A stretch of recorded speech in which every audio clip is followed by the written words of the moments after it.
Hey, what's going on, guys? This is Tabmock99. With the hype for Mortal Kombat 11, and especially the time travel aspect of it, I thought now would be the right time to talk about this. Just how many Mortal Kombat characters have some kind of time power anyway? I mean, obviously there's Kronika, the arc of the universe bends to her will. And of course there's Geras, her immortal servant. But it's not only these two. So let's go back and revisit some other Mortal Kombat characters that have also hinted that they have some kind of power to manipulate time. First, let's look at Reptile's ending in Mortal Kombat 4, where it's hinted that Shinnok has some kind of power over time. Quan Chi, I have served our Lord Shinnok well in the destruction of Earth's warriors. Yes, we are most appreciative of your efforts. Now I wish to return in time to my home world before it was destroyed at the hands of Shao Kahn. As the new ruler supreme of all reality, Shinnok alone has the power to grant me this wish. You dare make such an impetuous request from your lord and master? It is a simple request for one of such great power. It is also not worth his attention. I demand it. If it were not for warriors such as myself, his attack against Raiden's forces would have failed. Perhaps you can convey your feelings to Shinnok himself. What? Infidel! You are in no position to demand anything. I could kill you with a mere thought. But we had a deal. A deal? I am not a god of my word, Reptile. All deals are off! Okay, so there's a couple possibilities here.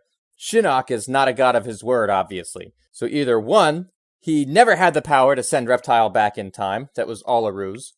Or two, he did have that power, he just chose not to wield it. They left that one kind of open to interpretation. It's like, it's up to you to decide, you know. Okay, so next, let's look at Taven in Mortal Kombat Armageddon's Conquest mode. Here, he's got a super move called Time Stop.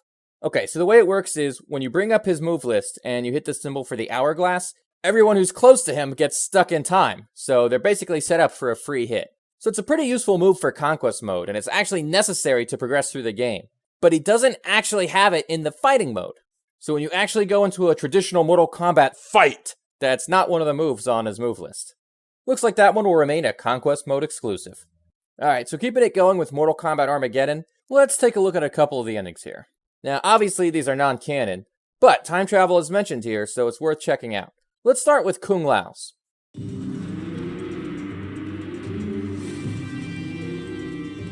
power released by his victory over Blaze opened a portal, and Kung Lao found himself in Earthrealm hundreds of years in the past.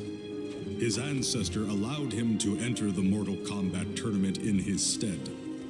Kung Lao defeated Goro and won the tournament, becoming a legend. As a result, Liu Kang never competed, and Kung Lao's rivalry with him never came to be. Alright, so obviously if Kung Lao goes to the past and stops Goro from killing his ancestor, the great Kung Lao, then a lot of Mortal Kombat history gets changed. Now, I would assume that Kung Lao jumps back to the present time when the fight's over, but they never actually come out and say that. Alright, another ending to look at here would be the one for Quan Chi. Check out what happens to him.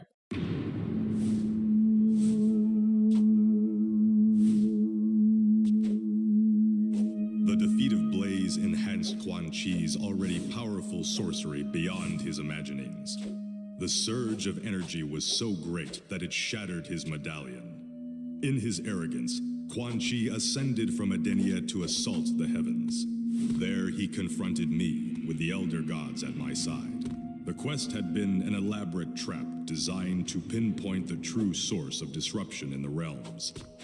As punishment, Quan Chi was transformed into a Kamidogu, the very medallion he had carried with him for so many years. The Elder Gods cast the magical item back in time, at the exact point where Shinnok had first discovered it.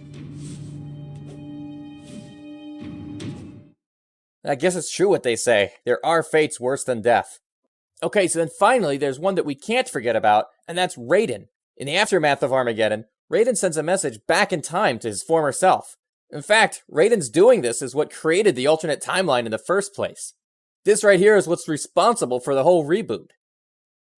Okay, so to briefly recap, Shinnok may or may not have the power to send people back in time. Raiden absolutely has the power to send messages back in time. And defeating Blaze would manage to give anyone the power to go back in time if that's what they want. So looking at that, we can extrapolate that Delia, who created Blaze in the first place, must also have some kind of power over time. I mean, if she has the power to create an artificial being imbued with time-traveling powers, then she must also possess those powers herself.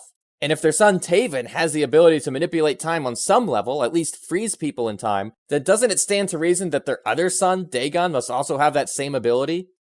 I would think so. And let's not forget what happens to Shujinko at one point in Mortal Kombat Deception's Conquest mode. When he goes to retrieve the Chaos Realm Kamidogu, the liquid that surrounds him contains some time-altering agent.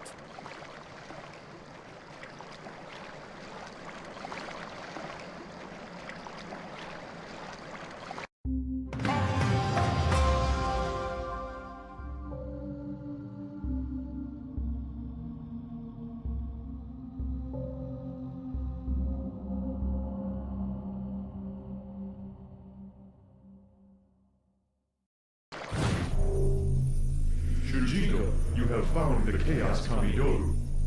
Yes, I found it in a labyrinth not far from here. But I feel strange. I feel like I have changed. Indeed, you have. Many years have passed since you first entered this realm. I suspect the labyrinth you encountered contains some time-altering agent. Time has passed, but you have not perceived it. Many years? By the gods. I do feel older. It must have been that strange liquid I stepped through. That is a distinct possibility. It matters not. You should return to the next. And we also learned from Mortal Kombat Shaolin Monks that the passage of time can work differently in different realms. How long have you been here? I don't know. Time is different in this realm. It feels like weeks. Now that's consistent with the concept of time dilation. Now, as we learned from the theory of relativity, the passage of time actually slows down the closer you are to a strong gravitational field. The less gravity there is, the faster time goes. They never really explore that concept too deep in Mortal Kombat, but they did in the movie Interstellar, where the astronauts went to a distant planet, and for every hour they spent there, 7 years would pass on Earth. So time dilation is useful to explain sudden leaps forward in time, but it can't really be used the other way. You can't really use it to go back in time. Alright guys, so there it is. There is all the time travel that Mortal Kombat has had up till now. Until next time, this is Tabok99 saying, I wish we could turn back time to the good old days. Hey, thanks everyone for watching. I would like to give a shout out to Justin McCollum from Smoky Dragon Lair for doing the thumbnail for this video. Thanks a lot, and check out his Etsy shop. He's got some pretty badass MK merch for sale. Go ahead and smash that like button, leave a message down in the comments. Make sure you subscribe to this channel so you can see all my Mortal Kombat videos. Hit that notification bell. That makes sure that you'll get notified every time I do a new one of these.